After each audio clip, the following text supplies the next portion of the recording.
Job లేక ఇబ్బంది పడుతున్నారా? అయితే మెడికల్ కోడింగ్ మీకు మంచి ఆప్షన్. వెంటనే కాల్ చేసి కోర్సులో జాయిన్ అవ్వండి. నమస్తే రమగారు. నమస్తే జయ. రమగారు, ఈ రోజుల్లో మనం చూసుకుంటే పిల్లలు చాలా లేటుగా పెళ్ళిళ్ళు చేసుకుంటున్నారండి. 21, 22కి ఇంట్లో పెద్దవాళ్ళకు కూడా చిన్నపిల్లలే కదా అనిపిస్తుంది. 23, 24 వచ్చినాక ఏదైనా ఉద్యోగంలోకి వెళ్ళారనుకోండి, ఇంకొంచెం సెటిల్ అవ్వాలి. సెటిల్ అయ్యాక పెళ్లి చేసుకుందాం. పిల్లలకి అట్లానే ఉంది, పెద్దవాళ్ళకి అలానే ఉంది. సరే, ఒక 26కో 27కో వెతికి వెతికి వెతికి ఆడపిల్లలు కష్టంగానే ఉంది, మగ పిల్లలు కష్టంగానే ఉంది.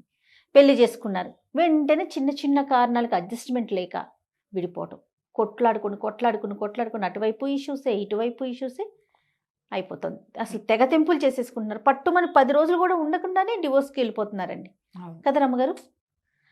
ఇదివరకు రోజుల్లో ఇంత సమస్యలు ఉండేవి కాదేమో అనిపిస్తుంది నాకు. ఇంత కెరీరు, నా కాళ్ళ మీద నేను నిలబడాలి, నా సంపాదన నాకు ఉండాలి, అన్నీ అమర్చుకొని పెళ్లి చేసుకోవాలి. అమ్మాయిలు అట్లనే ఉన్నారు, అబ్బాయిలు అట్లనే ఉన్నారు. ఏంటంటే ట్రస్ట్ ఇష్యూస్, అడ్జస్ట్మెంట్ ఇష్యూస్, తర్వాత ఏమో వీళ్ళు యాంగర్ ఇష్యూస్, ఇన్ని రకాల ఇష్యూలు. ఇప్పుడు ఎట్లా అయిందంటే, ఇదివరకు కూడా ఈ పెళ్లి చేసుకుంటే కొట్టుకు చచ్చైనా ఎటా కూడా కలిసి ఉండేవాళ్ళు. పేరెంట్స్, వాళ్ళ పేరెంట్స్ వీళ్ళ పేరెంట్స్ గుద్దులాడుకుని పోట్లాడుకుని చచ్చైనా సరే, అత్తగారు చావగొట్టైనా చివరికి కోడళ్ళు కాపరాలు చేసేవాళ్ళు, పిల్లలు కానివాళ్ళు ఎటగొట్టా ఉంటూ ఉండేవాళ్ళు. వాళ్ళు కాలం చేసేవాళ్ళు, వీళ్ళు కాలం వెళ్ళబుచ్చేవాళ్ళు. ఇప్పుడు పరిస్థితి అది కాదు కదా జయ. సులువు అయిపోయింది. పెళ్ళిళ్ళు కష్టంగా ఉన్నాయి, డివోర్సు సులువు. బాగా చెప్పారు. పెళ్ళిళ్ళకి 100 మందిని చూడాలి, డివోర్స్ ఒక లాయర్ని చూస్తే చాలు, అంతే కదా. ఈ అడ్జస్ట్మెంట్ ఇష్యూస్ అంటే మనకి 20, 21, 22 ఏజ్కి మన ఆలోచన ప్రకారం పిల్లలు చిన్నపిల్లలు, వీళ్ళకి అడ్జస్ట్మెంట్ ఇష్యూస్ రావచ్చు. పిల్లలు నిన్నటిదాకా ముద్దుగా పెరిగారు, అత్తవారింట్లో సర్దుకోలేకపోవచ్చు. కానీ 26, 27 వచ్చాక వీళ్ళు ఎందుకు సర్దుకోలేరు? మెచ్యూరిటీ లెవెల్స్ ఉన్నాయి కదా వీళ్ళకి, పూర్తిగా అవి ఎక్కువైపోతాయేమో బహుశా. అప్పుడు ఏంటంటే నా జీవితము, నా ఇష్టము, నా రకంగానే ఉండాలి, వీళ్ళ పెత్తనం ఏమిటి, అలాంటి భావాలు వచ్చేస్తాయి. 22 నుంచి 26 మధ్య ఒక 4 సంవత్సరాల ప్రయాణం ఉంది కదా. ఈ ప్రయాణంలో వీళ్ళు ఉద్యోగాల్లో స్థిరపడతారు. సొంత డబ్బు, వాళ్ళ మనీ మేనేజ్మెంట్, ఆఫీసుల్లో మంచి హోదాల్లోకి ప్రవేశించడం, అక్కడ తమ కథ నడవటం, అలాగే అన్ని చోట్ల నడవాలని చూస్తారు, కోరుకుంటారు. కానీ మనం పెళ్ళి అంటూ చేసుకున్నాక ఒకళ్ళతోటి కలిసి ఉండటం, వాటి మీద అవగాహన లేకపోవటం. కలిసి ఉండాలి, కలిసి ఉండేటప్పుడు అడ్జస్ట్ అవ్వాలి, ఇద్దరు మాట్లాడుకుని చేయాలి. ఈ మొగుడు అన్నవాడు ఒకడే కాకుండా వాడికి అమ్మ, నాన్న, అక్క, చెల్లి ఏవో ఉంటాయి కుటుంబం. ఆ అమ్మాయితో కూడా అంతే కదా. అమ్మాయితో పాటు వాళ్ళ అమ్మ, నాన్న, దాని చెల్లి, దాని తమ్ముడు, దాని మేనమామ, వీళ్ళు ఉంటారా? అమ్మాయి ఒక ఐడియాలజీ, అబ్బాయి ఒక ఐడియాలజీ. ఈ వేరే ఐడియాలజీతోటి ఉండటం అంటేనే అదొక నైట్ మేర్ కింద, అది చాలా కష్టమని ప్రతిదానికి రంధ్రాన్వేషణ చేసి కోడిగుడ్డుకి ఈకలు పీక్కుని మధ్యలో పెద్దవాళ్ళు చేరి అటువాళ్ళు ఇటువాళ్ళు చేరిపోయి అక్కర్లేని తగాదాలకి పోయి అక్కడి నుంచి ఫ్రెండ్స్తో మాట్లాడినట్టే క్యాజువల్గా నోటికొచ్చిన లూజ్ టాక్ స్పౌస్ తోటి చేసేసి ఆడా మొగా కూడా. మనం దీన్ని జీవితాంతం తీసుకెళ్ళాలి, ఇట్లా లూజ్ టాక్ చేయకూడదనే ఇంగితం లేకపోవటం, అవును, అవతల వాళ్ళకి నమ్మకం కలిగించలేకపోవటం, అవతల వాళ్ళ పట్ల బాధ్యతగా ప్రవర్తించకపోవటం, ఇవన్నీ ఎవరు నేర్పిస్తారు జయ? ఎట్లా నేర్చుకుంటాం మనం? ఇదివరకు ఏమీ చేసేవాళ్ళు కాదు. ఇదివరకు కుటుంబాలు పెద్దవి, అమ్మల్ని, అత్తల్ని, పింతల్లుల్ని, పెత్తల్లుల్ని, మేనత్తల్ని అందరినీ చూసి చూసి చూసి మగవాడు దీన్ని భరించాల్సిన వాడని, ఆడది లొంగి కొంత ఉండాలని ఏవో నేర్చుకునేవాళ్ళం. ఏదైనా ఇష్యూ వస్తే ఎవరు సపోర్ట్ చేసేవాళ్ళు కాదు. అంటే ఏమిటి, ఇష్యూస్కి సర్ది చెప్పేవాళ్ళు కానీ నువ్వే కరెక్ట్ అనేవాళ్ళు కాదు. నీ భావాలు కరెక్ట్ కాదు, అవతల వాడు ఎవరిది తప్పైతే వాళ్ళకి సర్ది చెప్పేవాళ్ళు. ఆడపిల్లలకి సర్ది చెప్పేవాళ్ళు, మగపిల్లలకి సర్ది చెప్పేవాళ్ళు. ఇంట్లో ఎవరైనా పెద్దవాళ్ళు కొంచెం కౌన్సిలింగ్ లాంటిది నిర్వహించేవాళ్ళు. లేకపోతే ఎవరైనా కౌన్సిల్ చేయగలిగేటువంటి నాయనమ్మలను, అమ్మమ్మలను ఆశ్రయించి ఏ మేనత్తలను దగ్గర కూర్చోబెట్టి మంచి మాటలు చెప్పించి అట్లా కాదు ఇట్లా చెయ్యి, ఇట్లా చేసుకుంటే బాగుంటుందని ఇద్దరికీ చెప్పగలిగేవాళ్ళు, చేసుకునేవాళ్ళు. ఇప్పుడు ఎట్లా అయినా మన పెళ్ళిళ్ళు, అమ్మా నాన్న ఏదో దేశంలో ఉంటారు, అమ్మాయి అబ్బాయి ఇంకేదో దేశంలో ఉంటారు, ఫోన్లలో చూస్తారు, మాట్లాడుకుంటారు, దిగుతారు. వాళ్ళ ఇంట్లో పద్ధతి ఏంటో పాడేంటో ఏమీ తెలియదు. అవును, వాళ్ళకి తెలీదు, వీళ్ళకి తెలీదు. అక్కడ ఉండే పద్ధతులు తెలుసుకోవడానికే మనకి కొంతకాలం పడుతుంది కదా. నువ్వు ఏది అబ్బాయితో మాట్లాడుకుని అబ్బాయిని తెలిసేసుకున్నామని చేసుకుంటారు, లేదా ప్రేమించి చేసుకుంటారు. అప్పుడు తెలీదు, ఇప్పుడు తెలియటం లేదు.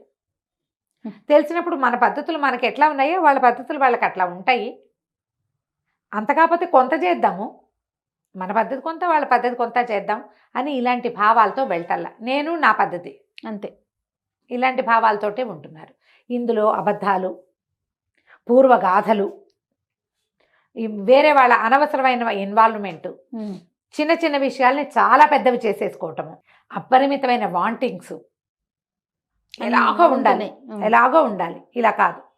ఏది లభిస్తుందో దాని పట్ల అసంతృప్తి, లభించనివి పక్క వాళ్ళు ఎవరికో లభిస్తున్న వాటి మీద ఆసక్తి, ఇవన్నీ కలిసి మన సంసార జీవితాలని విచ్ఛిన్నం చేసేస్తుంది. మరి ఈ రోజుల్లో పరిస్థితి ఏంటి రమ్మగారు? ఎట్లా, ఏం చేయాలి? ఏది చెప్పాలో ఏది చెప్పకూడదో తెలియదు. మీరు అన్నట్లుగా ఏది దాచాలో తెలియదు, ఏది దాచకూడదో తెలియట్లేదు. ముందుగానే మాట్లాడేసుకుంటున్నారు. పెళ్ళికి ముందే మాటలు అనేవి సహజమైపోయింది. అలాంటప్పుడు ఏది చెప్పాలో అది చెప్పట్లేదు, ఏది చెప్పకూడదో ఆ విషయాలు చెప్పేసుకొని చిన్న భిన్నం పెళ్ళిళ్ళు అయితే చేసేసుకుంటున్నారు, కానీ చిన్న భిన్నం అయిపోతున్నారు. ఈ ట్రస్ట్ ఇష్యూస్ వీటి దగ్గర ఏంటంటే దీని మీద మనం ఈ కాలంలో కొంచెం ప్రీమారిటల్ కౌన్సిలింగ్ అవసరమని అనిపిస్తోంది. చాలా మంది పిల్లలు మేము ఇప్పుడు చూడు మన ఫ్రెండ్స్ లోనే కొంతమంది ఉన్నారా పెళ్లికి రెడీగా లేమని వాళ్ళు, పిల్లలకి రెడీ కాని వాళ్ళు, పెళ్ళిళ్ళు అయ్యాక ఇంకా బేబీని కనడానికి మేము రెడీ కాలేదంటారు, పేరెంట్స్ అవడానికి రెడీ కాలేదు, పెళ్ళికి రెడీగా లేమని చెప్పేవాళ్ళు కూడా ఉన్నారు. ఈ రెడీ థింగ్ ఏమిటి? శారీరకంగానా మానసికంగానా? బాధ్యత తీసుకోవటానికి రెడీ కాలేకపోతున్నారు, భయపడతారు. ఫ్యామిలీస్లో జరిగిన ముందు పెళ్ళిళ్ళు, వాటి యొక్క బిట్టర్ ఎక్స్పీరియన్స్లు, అవన్నీ భయాలు. వీళ్ళకే చిన్నతనంలో జరిగినవి ఏవైనా చూసినవి వాటి పట్ల భయాలు, పేరెంట్స్ తాలూకు మ్యారిటల్ లైఫ్ మీద అందులో జరిగిన సంఘటనలు, తమ ఇళ్లలో జరిగిన డివోర్సులు, కొట్లాటలు, అవన్నీ కూడా వీళ్ళ మనసుల మీద ఉంటాయి. కౌన్సిలింగ్ ఇంపాక్ట్ చూపిస్తుందా? ఖచ్చితంగా వీళ్ళకి అనుమానాలు ఉన్నాయి. ఇది ఇట్లా ఉంది, ఏం చెయ్యాలి, ఇలా ఉంటుంది, ఎలా ఉండబోతుంది, ఎవరెవరికి అవసరం అంటారు మీ ఉద్దేశంలో? ఈ రోజుల్లో చెప్పాలంటే అబ్బాయికి అమ్మాయికి, అబ్బాయి వాళ్ళ అమ్మా నాన్నకి అమ్మాయి వాళ్ళ అమ్మా నాన్నకి కూడా అవసరమే. ఇప్పుడు ఎట్లా అయిందంటే ఇదివరకు కూడా ఇవి ఉండేవి ఇదివరకు పెద్ద గుంపులో ఈ కొత్తగా వచ్చిన పిల్లల్ని 4 రోజులు ఉంచి తీసుకెళ్ళి క్రమంగా అలవాటు చేసేవాళ్ళు.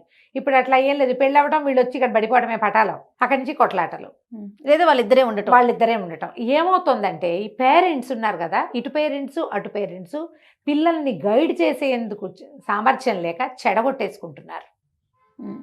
కొత్తగా వచ్చిన అల్లుడిని ఎట్లా హ్యాండిల్ చేయాలో అత్తవారికి తెలీదు, వాళ్ళతో ఎట్లా ఉండాలో అల్లుడికి తెలీదు.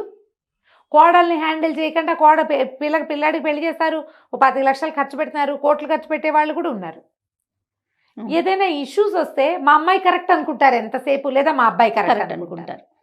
ఇద్దరిని కూర్చోబెట్టి సాల్వ్ చేయరు. ఆడపిల్లలు అంతేనంటారు ఈ కాలం. ఆడపిల్లలు అందుకే ఒక థర్డ్ పర్సన్ ఉంటే కదండి, ఈ ఇటు కుటుంబానికి సంబంధం లేదు, అటు కుటుంబానికి సంబంధం లేదు. వాళ్ళకి కౌన్సిలింగ్ అవసరమే, వీళ్ళకి కౌన్సిలింగ్ అవసరమే. ఒక పని చేద్దాం రమ్మగారు, ఇన్ని రోజులు మీరు ఫ్యామిలీ కౌన్సిలింగ్స్ చేస్తూ ఉన్నారు, పేరెంటింగ్ టిప్స్ చెప్తారు, వైఫ్ అండ్ హస్బెండ్ మధ్య పెళ్ళయిన తర్వాత వచ్చే ఇష్యూస్కి, అత్తా కోడలు, ఫ్యామిలీ కంప్లీట్ కుటుంబానికి సంబంధించి ఎలాంటి సమస్యలున్నా మీ దాకా వస్తున్నాయి. ఆ సమస్యలకి మీకు తోచిన విధంగా పరిష్కారాన్ని మీ అనుభవంతో, అంతే కదండి, మీ అనుభవంతో, మీకున్న నాలెడ్జ్తో, మీ కుటుంబ నేపథ్యాన్ని మీరు దృష్టిలో పెట్టుకుని మీరు చూసిన పరిస్థితులకు అనుగుణంగా మీరు సలహాలు సూచనలు ఈ రోజుకి దాదాపు ఒక 7-8 మందితో ఏమైనా మాట్లాడతారు ఉచితంగా? నేను అడిగేది నార్మల్ సలహాలు రోజుకి 5-6 ఉంటారు జయ. ఏదో ఒక చిన్నదో పన్నదో పెద్దదో చిన్నదో మన నెంబర్కి కాల్ చేసి వచ్చేవి వస్తాయి. నెలకు ఒక 10 కేసుల దాకా అవి చేస్తాం. నేను ఒట్టిగా మాట్లాడే వాళ్ళైతే ఇక ఎంతమందో ఊరికే గుళ్ళో నుంచుంటే ఎవరైనా అమ్మాయి ఇలా ఉంది అని అడిగే వాళ్ళు ఉన్నారు. ఒట్టిగా నా మెసెంజర్కి వచ్చే మెసేజ్లు కూడా ఉన్నాయి. అలాంటి కూడా చేస్తాం. వీటితో పాటుగా ప్రీ మ్యారిటల్ కౌన్సిలింగ్ కూడా స్టార్ట్ చేయండి రమ్మగారు. మీరు చూద్దాం జయ. నేనేమనుకుంటానంటే మాకు తెలీదా అనిపిస్తుంది, కానీ దానికి ఆన్సర్ ఏంటి తెలుసా? నిజంగా మీకు తెలీదు. మీ అమ్మాయి లేదా మీ అబ్బాయి మీతో చెప్పేది ఒకటి, బయట చేసేది ఒకటిగా ఉంటుంది. మనమే కూడా జయ ఏదైనా జరిగింది అనుకో, మన వైపే మాట్లాడతాం. నేను నా వెర్షన్ నేను చెప్తాను, నీ వెర్షన్ నువ్వు చెప్తావు, అంతేగా. మీ వాళ్ళు నిన్ను కరెక్ట్ అనుకుంటారు, నా వాళ్ళు నన్ను కరెక్ట్ అనుకుంటారు. మన ఇద్దరి సంగతి తెలియని వాడెవడో 2 వెర్షన్లు విని ఇందులో వాట్ ఈజ్ వాట్ అని చెప్పగలుగుతాడు. అవును. ఇప్పుడు ఇలాంటిది ఏదైనా మనం ఒకటి చేయటం మొదలు పెడితే, మన పిల్లలు పెళ్లికి రెడీగా లేకపోయినా పెళ్లి పట్ల భయాలు కలిగి ఉన్నా వాళ్ళకి ప్రీ మ్యారిటల్ కౌన్సిలింగ్ అవసరము. చేయిస్తే పెళ్ళిళ్ళ తర్వాత వస్తున్నాయి కదా ఇప్పుడు సంసారంలో సమస్యలతోటి వస్తున్నారు, అప్రోచ్ అవుతున్నారు, అవును. అవి తగ్గిపోతాయి. సో మీరు ఇట్లా కుటుంబానికి సంబంధించి కౌన్సిలింగ్ చేస్తూ ఉన్నారు కదా రమ్మగారు, ఇక నుంచి ప్రీ మ్యారిటల్ కౌన్సిలింగ్ కూడా స్టార్ట్ చేస్తే బాగుంటుందేమో అనిపిస్తోంది నాకు. చేద్దాం జయ, ప్రేక్షకులకు అవసరం అయితే కనుక. ఖచ్చితంగా అవసరం అండి. ఇప్పుడున్న రోజుకి మనం ఎంతో మందితో మాట్లాడుతూ ఉంటాం. పిల్లలు నిజంగా చెప్తున్నానండి, మేము పెళ్లికి రెడీగా లేం, అమ్మో పెళ్ళే చేసుకోకూడదు, లేకపోతే పిల్లలు వద్దు, ఇట్లా రకరకాల సమస్యలతో, లేకపోతే పెళ్ళైన తర్వాత పొసగగా విడిపోవటం, వీరన్నిటికీ కూడా మీలాంటి వారు, అంటే ఎవరితో సంబంధం లేకుండా మీలాంటి వారి సలహా అవసరం రమ్మగారు. ప్రయత్నం చేద్దాం జయ, తప్పకుండా. ఎస్ డెఫినెట్ గా ప్రయత్నం చేయాల్సిన విషయమే, అవకాశాన్ని బట్టి, ఎవరి అవసరాన్ని బట్టి. ఎస్, ఎవరికైతే అవసరం ఉంటుందో రమ్మగారితో మీరు ప్రీ మ్యారిటల్ కౌన్సిలింగ్ చేయించుకోవాలి అనుకుంటున్నారో కింద స్క్రోల్ అవుతున్న నెంబర్కి కాల్ చేసి కాంటాక్ట్ అవ్వండి. రైట్ రమ్మ గారు, థ్యాంక్ యూ సో మచ్. నమస్తే. Thank you Jaya.